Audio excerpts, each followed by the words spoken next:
Hello everyone. So today we will discuss India US trade deal. So as we have seen stock market indices they were shooting up after this deal. तो exactly इसमें सबसे बड़ी बात जो थी वो यही थी कि 50% से हमारा टैरिफ जो यूएस लेवी कर रही थी इंडिया पे वो हो गया है 18%. बट इससे पहले हम देखते हैं कि why this deal which no was a surprise to all of us. बहुत टाइम से नेगोशिएशंस चल रही थी बट एकदम से जो न्यूज़ आई वो बहुत सडनली आई. तो ये हुआ कैसे, why it happened, so why the deal actually came up. तो पूरा वीक भी नहीं हुआ था उससे पहले एक बहुत इंपॉर्टेंट डील हुई थी which was called mother of all deals.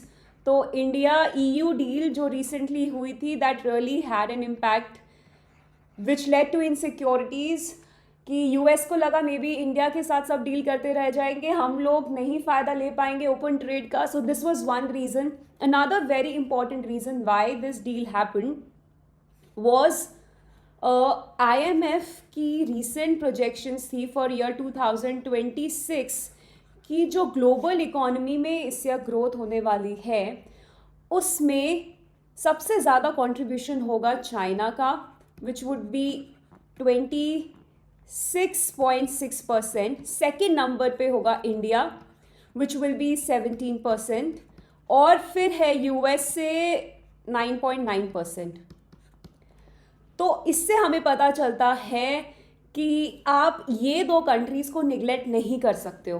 तो यूएस से न्यू दिस और वो डील करने में आगे आ गई. और एक और चीज़ यहाँ पर है कि अगर हम देखें तो चाइना और इंडिया दोनों एशियन कंट्रीज़ है, इन दोनों का शेयर अराउंड मोर देन 40%, 43.6% होगा. लेकिन अगर इंडिया और यूएस मिल जाए तो इन दोनों का कंबाइंड शेयर होगा ग्रोथ में 26.9%, जो कि चाइना से ज़्यादा होगा. तो इस वे में वो चाइना को कंट्रोल कर सकते हैं. तो दिस वॉज अनदर रीज़न कि why USA was so interested in having deal with India, क्योंकि चाइना को कंट्रोल करना है, चाइना को बैलेंस करना है तो इंडिया के साथ मिलना पड़ेगा. You can't be an enemy of India. तो एक ये वजह है कि this way we will be able to balance the growth of China. अब जो एक और पहले भी ये बात हुई है, China plus one strategy. China plus one strategy क्या है कि जो कंट्रीज़ में जो डिफरेंट कंपनीज़ हैं वो कोशिश करती हैं कि सिर्फ चाइना पे ही हमारी डिपेंडेंस ना रहे, क्योंकि सब कुछ अगर चाइना पे ही डिपेंडेंट रह गया, कल को वहाँ पर कोई भी जियोपॉलिटिकल इशू हो रहा है या कुछ भी ऐसा होता है तो उनके लिए सही नहीं है. सो दे वांट टू डाइवर्सिफाई. तो चाइना प्लस वन मतलब अपनी जो भी आपकी इकोनॉमिक रिलेशंस हैं उनको चाइना के अलावा दूसरी कंट्रीज़ लाइक वियतनाम, इंडिया में भी इस्टेब्लिश करें. So this is again one of the reasons this deal is important कि सिर्फ चाइना पे डिपेंडेंस कम हो जाएगी, इंडिया के साथ भी रिलेशंस अच्छी होंगी तो इनके साथ डीलिंग्स में हेल्पफुल होगा. Over reliance on China will be controlled. So these were the reason this deal came up.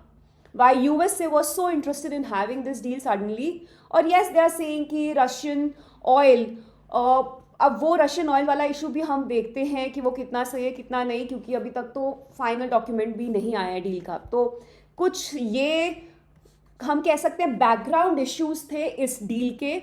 अब हम इस डील पे आते हैं. तो बैकग्राउंड के बाद हम आते हैं मेन डील पे. तो एज वी नो कि हमारे जो सबसे बड़ी बात इंडिया के लिए बेनिफिशियल है कि हमारे टैरिफ्स कम हो गए हैं,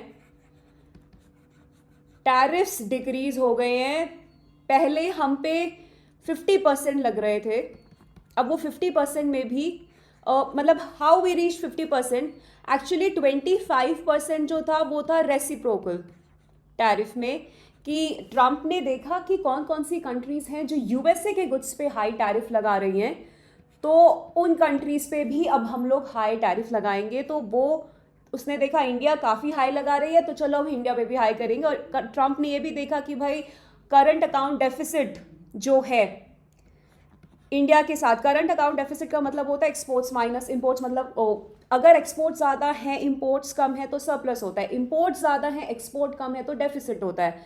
तो ट्रम्प मतलब यूएसए का एक्चुअली हमारे साथ डेफिसिट है। इंडिया जो है वो एक्सपोर्ट ज़्यादा करती है यूएसए को और यूएसए से इंपोर्ट कम करती है, तो यूएसए का डेफिसिट है हमारे साथ। तो उसे एक हमेशा कंसर्न रहता था कि हमेशा कंसर्न था उन्हें कि भाई इंडिया के साथ इतना हमारा सीएडी है तो टैरिफ्स लगा देते, थोड़ा शायद वो बैलेंस हो जाएगा, थोड़ा कंट्रोल आ जाएगा उस पर।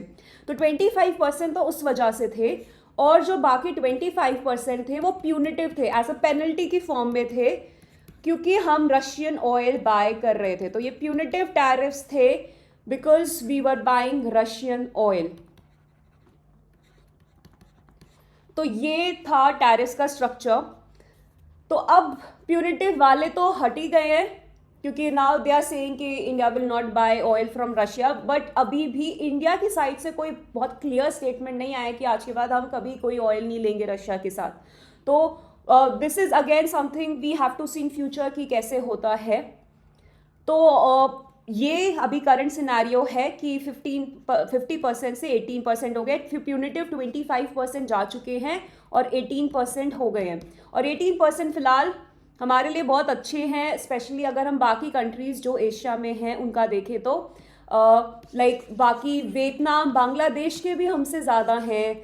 वियतनाम, बांग्लादेश, पाकिस्तान, इन सब के हमसे ज़्यादा है। इनफैक्ट बांग्लादेश, वियतनाम, ये कंट्रीज़ तो पुअर कंट्रीज़ में आती हैं और ना इनको काफ़ी प्रेफरेंस मिलती है। दूसरी कंट्रीज़ में इनके प्रोडक्ट्स पे ड्यूटीज़ काफ़ी कम रखी जाती हैं कि भाई यहाँ की लोगों को थोड़ा सपोर्ट मिलेगा। तो हमारे फिलहाल इनसे भी कम हो गए हैं, so that's a good thing.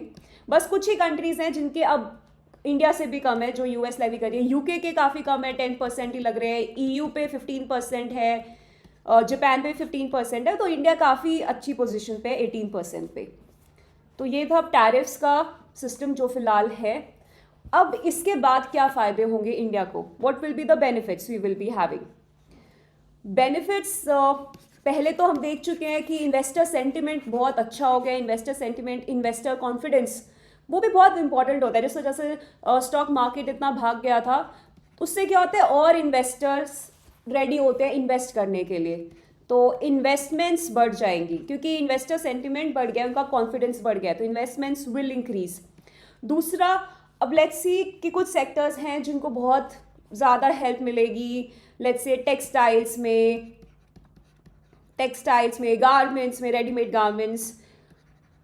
Garments हो गए, फार्मा हो गया, केमिकल्स, इन सब में बहुत फ़ायदा होगा क्योंकि इनके प्रोडक्ट्स पे अब ड्यूटीज़ बहुत कम हो जाएंगी। तो कम होने से क्या होता है, अगर हम बात करें लेट्स से यहाँ पे इंडिया से कुछ प्रोडक्ट्स जा रहे हैं यूएसए में, तो यूएसए में जब ये प्रोडक्ट्स जाते थे, अगर इन पे 50% टैरिफ था, लेट्स से कोई चीज़ $100 की थी, 50% टैरिफ के बाद वो $150 की हो गई, तो they will not be able to compete. वहाँ के जो लोकल मैन्युफैक्चरर्स हैं उनके प्रोडक्ट्स सस्ते हो जाएंगे, तो लोग उनके प्रोडक्ट्स लेते थे, इंडिया का कोई लेता ही नहीं था। अब ये जब ड्यूटी हट गई तो अब हमारे प्रोडक्ट्स भी वहाँ पर कम्पीट कर पाएंगे, तो हमारे एक्सपोर्ट्स बढ़ जाएंगे, हमारे प्रोडक्ट्स की सेल बढ़ जाएगी। अब देखो एक्सपोर्ट्स अगर हमारे बढ़ गए तो उससे हमें क्या क्या फ़ायदे होंगे।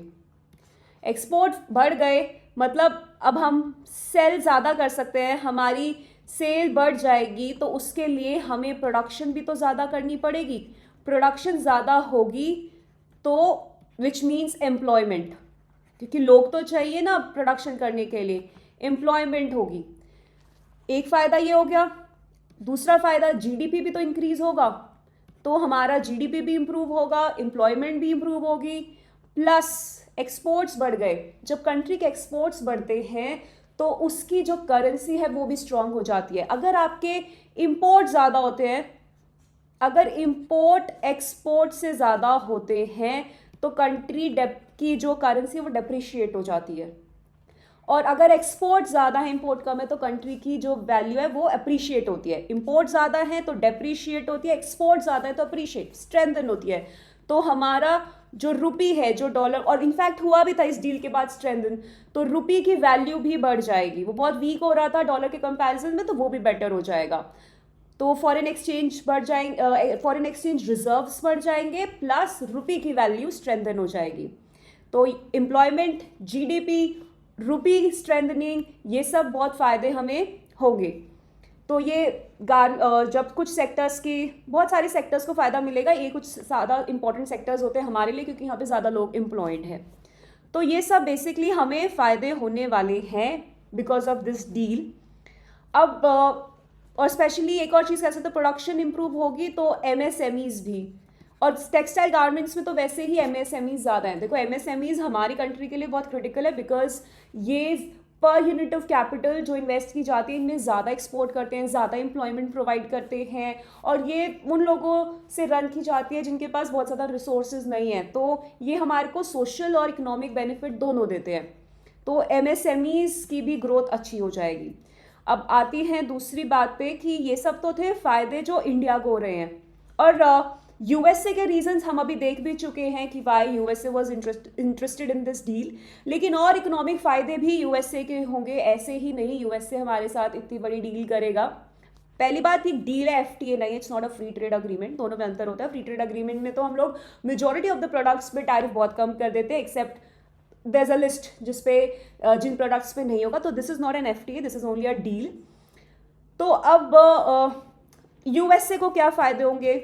यूएसए को डेफिनेटली एक ये फ़ायदा होगा, वो बहुत एक्सपेक्ट कर रहे हैं कि हम लोग रशिया से ऑयल नहीं लेंगे। दो इंडियन स्टेटमेंट क्लियरली अभी नहीं आई है, बट वो लोग तो ऐसे ही इसको एक्सपेक्ट कर रहे हैं, इस डील को। रशियन ऑयल अगर वहाँ से कम होगा तो वो एक्सपेक्ट कर रहे हैं कि रशिया से ऑयल कम होगा तो उनके लिंक, जो यूएसए के लिंक सप्लायर्स हैं, उनसे ज़्यादा परचेज किया जाएगा। और रिसेंटली हमें पता है यूएसए ने वेनेजुला पे भी एक्विजिशन किया हुआ है। तो वेनेजुला का पॉसिबल है, वो इतने सारे उनके इतने अच्छे रिसोर्सेज हैं उनका, वैसे भी यूएसए को सेल करने की ज़रूरत थी। तो हो सकता है ये सब वहाँ से लिंक्ड हो जाए, तो ये एक फ़ायदा यूएसए को हो सकता है। और प्लस हमें वहाँ का यूएसए का पॉसिबली ऑयल तो है, इनफैक्ट कोल और गैस भी पॉसिबिलिटी है कि बाय करना पड़े। और एग्रीकल्चर प्रोडक्ट्स का भी हमें बहुत क्लैरिटी नहीं है। दो यहाँ के मिनिस्टर्स काफ़ी क्लियर हैं इस बात पे कि हम लोगों के जो सेंसिटिव सेक्टर्स हैं एग्रीकल्चर, इस पे हम लोगों ने बहुत ऐसा नहीं करेंगे कि which will affect the interest of Indian farmers, but possibility है कि कुछ हमने एग्जेम्पशंस कुछ तो ओपन किया है अपना एग्रीकल्चर सेक्टर, कुछ तो यूएसए के एग्रीकल्चर प्रोडक्ट्स को भी अलाउ किया होगा। लेट्स सी इस डील के में जब फाइनल डॉक्यूमेंट आता है तब। तो एक फ़ायदा यूएसए को वो हो सकता है because USA was very keen. बहुत टाइम से जो हमारी निगोसिएशंस चल रही हैं उसमें एक ये पॉइंट था जो काफ़ी अटक जाती थी, जिसकी वजह से डील, तो शायद डील हुई है तो मे बी इन पे बहुत सिग्निफिकेंटली कोई तो बात हुई होगी। तो ये कुछ फ़ायदे हैं यूएसए को। यूएसए का मेन फ़ायदा हम स्टार्टिंग में देख सकते हैं, what will be the strategic gain. और अब इंडिया के लिए कुछ नुकसान हो सकता है, तो वो ये हो सकता है कि अगर हम पे ऐसा प्रेशर बने कि हमें रशियन ऑयल नहीं बाय करना है तो उससे हमें नुकसान हो सकता है। मतलब एक टाइम था जब हमें बहुत ज़रूरत थी, इस ऑयल ने हमें इन्फ्लेशन कंट्रोल करने में हेल्प करी।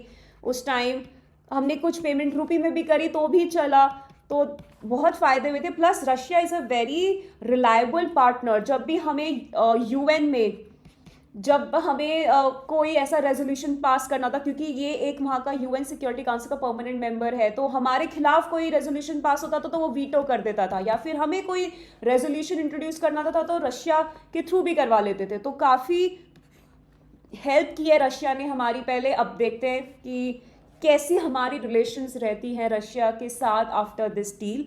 तो ये एक हमारे लिए अभी भी एक नेगेटिव पॉइंट हो सकता है कि क्या इस डील के बाद जो हमारी फ्रीडम है जिससे हम डील कर पाते हैं, जैसे डील कर पाते हैं, वो अफेक्ट हो जाएगी, ज़्यादा यूएस पे डिपेंडेंस हो जाएगी for economic as well as for other reason, strategic reasons also.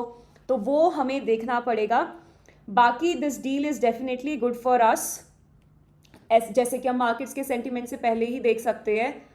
तो मेनली यही इम्पोर्टेंट था कि टैरिफ्स 50% से 18% हो गए और अब हम काफ़ी अच्छे उस पर हैं। दो प्री 24 लेवल से तो ये भी ज़्यादा है। 2024 से पहले तो बहुत कम टैरिफ्स होते थे किसी किसी चीज़ पे, 2-3%, पर अब उससे तो ज़्यादा हैं, लेकिन 50% से कम हो गए हैं। और बाकी कंट्रीज़ के हम काफ़ी टक्कर में आ गए हैं, तो हम अब अच्छे से डील कर सकते हैं। हमारी जो सेक्टर्स हैं जो एक्सपोर्ट करते थे उन्हें बहुत फ़ायदा होगा, और हमारे को और इकोनॉमिक फ़ायदे होंगे indirectly as we have discussed, employment, GDP, rupee की appreciation and all such things. तो let's see how this deal turns out to be. अभी प्रॉपर हमें पूरी 100% डिटेल्स भी नहीं पता है, और ट्रम्प का सच में अभी तक हमें इतना हम विश्वास नहीं रख सकते. मे बी जब तक डील साइन हो कुछ चेंजेस हो जाएं, let's see. But we are very hopeful that this will be useful. Especially अब EU के साथ डील हुई, फिर USA के साथ डील, तो this is really helping Indian economy to acquire markets abroad through its products. So let's be hopeful. I hope this was useful. अगर किसी और टॉपिक पे you want us to make a video, please let us know in the comment section. Thank you.